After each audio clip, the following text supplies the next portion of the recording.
Abi saya mau tanya, kalau orang tua sudah meninggal, apakah tahu perbuatan anaknya di dunia? Oh, gedepu cara tua.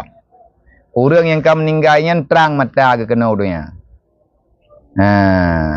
Orang itu orang yang sudah meninggal sangat paham dengan keadaan isi dunia. Cuman beliau tidak bisa menjelaskan kepada kitanya pakiban keadaan dalam dunia. Tapi gekalan anu naik semayang, anu di ibadat, anu menom, anu medis, gedepu le urun syit. Jangankan urun syit tanya, ahli kuburan bisa melihat keluar, artinya tembus pandang. Man pakon katanya yang udip lang dunia handus tanya lang kubu karena katanya mata menyawang. Dia perlihat anaknya kepada yang gaib mati lah ya. Ni akan mati insya-Allah taala deuh bandung. Hanya rahasia yang hana deuh yang kalih ke menjanji oleh Allah taala lemah hatanya ang hati hanali nyawang. Dagay kan urun jamun nah. Gekele urun jamun na ta dengar bahasa jamun, na meken na pedetriang sungguh dukung yang Allah taala. Pu Allah taala gemu thom lika pedetriang kan, pedetriangnya dunia. Tidak tanya bahasa urunyan apa yang dimaksudkan dengan pedetriang.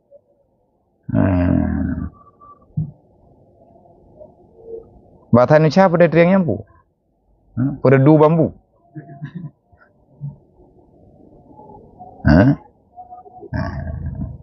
Ka kenyan ju, perdaya ju. Maka perdetriang sungguh dukung yang Allah taala. Artinya begitu dekatnya. Nyen perdetriangnya geumpamakan dunia. Karena macam-macam durawainan, muruwa, cerape, ulu alhan, ulu tudung ini. Geumpama dunianya letat dengan ren marigan. Letat duraw, letat penyakit. Artinya pedetriangnya tegebuah gambaran dunia. Pakan hendak yang Allah taala kesimpulan karena tanya mentang lang dunia. Artinya han terasa mereka ditabu makna yang lain pun secara hakikat ataupun pakiban. Bahkan han terintat, han terhantar pandangan gedayo. Karena gedayo mentang dihalangi, dihijabi oleh permainan-permainan dunia.